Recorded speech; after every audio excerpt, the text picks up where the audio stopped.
Obrigado, Tereza. Obrigado, Leonardo. Um prazer aqui estar com vocês nessa verdadeira jornada de conhecimento, né? Eu acho que o que a gente teve nessas horas hoje de manhã foi uma amostra que o tema é muito complexo, mas ele tem, sem dúvida, muitos aspectos ligados a uma externalidade positiva que a gente tem que considerar, né?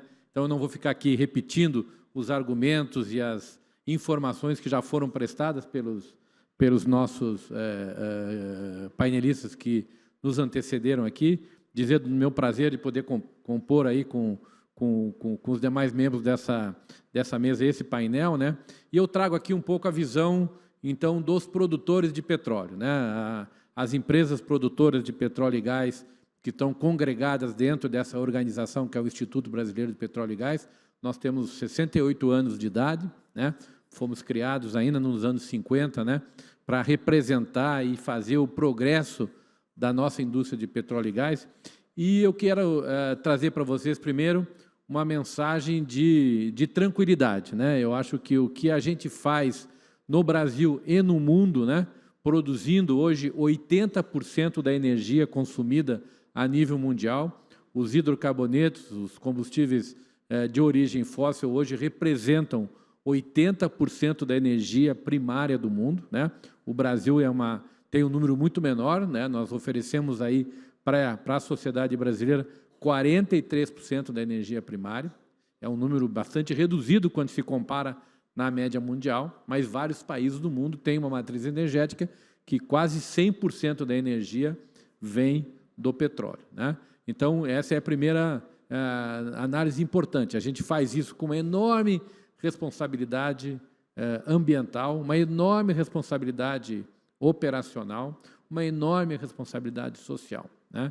Eu sempre uso esse exemplo todos os dias, e quando as pessoas pensam, né, na sensibilidade ambiental lá da região do Amapá, águas profundas, né, ou da margem equatorial, todos os dias na Bacia de Santos e na Bacia de Campos, que estão localizadas na frente do Rio de Janeiro, de São Paulo, de Santa Catarina, do Espírito Santo, nós produzimos 3 milhões de barris de petróleo. É 1 bilhão de barris por ano que é produzido naquela região. Isso é na frente de Búzios, é na frente de Angra dos Reis, é na frente da Costa Verde. À meia-noite de hoje se terá retirado 3 milhões de barris dessa região, sem que tenha acontecido um acidente, sem que tenha caído no mar uma gota de petróleo. Então, a gente tem muita confiança nessa indústria. Essa indústria é uma indústria que, ao longo dos anos, ela foi aperfeiçoando sua prática operacional. Então, quando a gente fala na margem equatorial, a gente fala de uma atividade na qual a indústria a nível mundial tem muita experiência e o Brasil tem uma enorme experiência, né? O setor de óleo e gás no Brasil é um caso de enorme sucesso. Pensem comigo, em 1970, 71 e 72, na crise, a famosa crise da criação da OPEP e a crise do petróleo, né? Onde, de um momento para o outro, o barril de petróleo, que naquela época custava 25 centavos de dólar, ele subiu para $1, né? E causou um enorme impacto, né, em economias que eram dependentes, né, daquele produto. O Brasil importava 90% do petróleo que consumia. 90% do petróleo que consumia. Ou seja, nós tínhamos uma dependência gigantesca do produto importado, né? Naquele momento, o Brasil se lançou em algumas aventuras, né, como, por exemplo, foi o Proálcool, né, de começar a produzir aquele combustível que, na época, não havia preocupação ambiental. A gente queria apenas ter um substituto para o petróleo, né?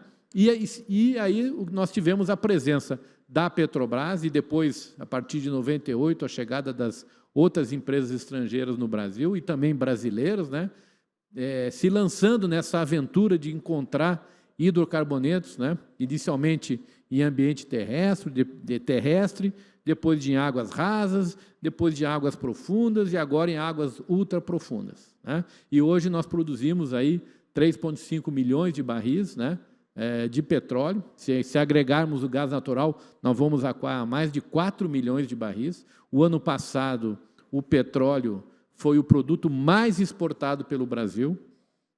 dentro da nossa balança comercial. Continuamos também, nesse ano de 2025, também, como um dos principais produtos da pauta exportadora brasileira, isso com enorme qualidade e com enorme responsabilidade social.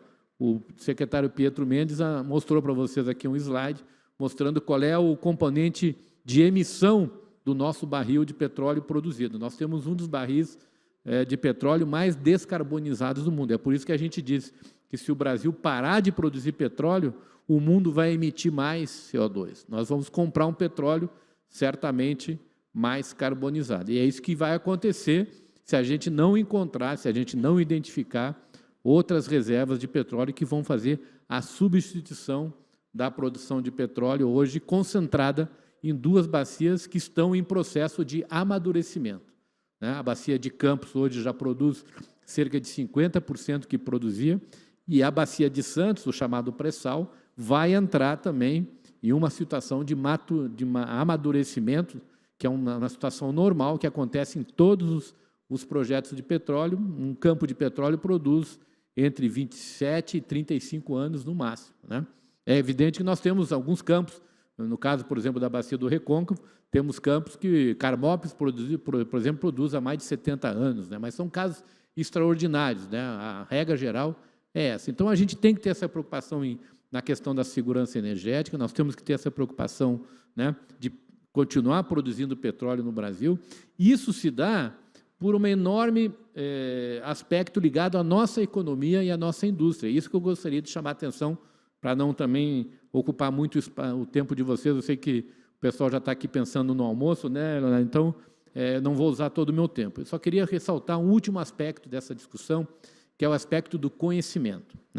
O Brasil ele não tem muita liderança mundial em setores estratégicos da economia a nível global. Nós temos liderança na produção de aviões de médio porte, graças à Embraer e aquele hub ali de produção de tecnologia aérea ali em São José dos Campos, e isso aí é evidente, o Brasil tem liderança nisso.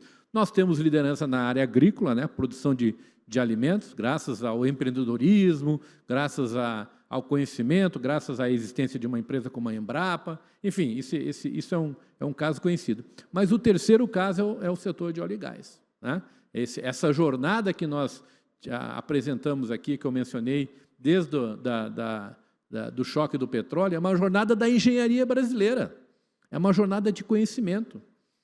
Nós temos hoje 40 mil empresas no Brasil fornecendo máquinas e equipamentos de altíssima tecnologia para esse setor. Então, quando me falam da margem equatorial, da bacia de Pelotas, da bacia do Espírito Santo, eu disse, nós estamos prontos para isso. Nós temos conhecimento, o Brasil detém tecnologia, não precisamos trazer de fora a tecnologia, essa é uma tecnologia desenvolvida no Brasil. Petrobras, nos últimos 10 anos, recebeu 5 prêmios na OTC, que é a maior feira de petróleo do mundo, prêmios de destaque mundial, que é considerado o Oscar da indústria, por projetos desenvolvidos em diversas regiões do Brasil. Então, nós estamos preparados para esse desafio, nós vamos fazer isso com muita responsabilidade ambiental e social. E aí eu deixo uma mensagem, que é a mensagem pobre do país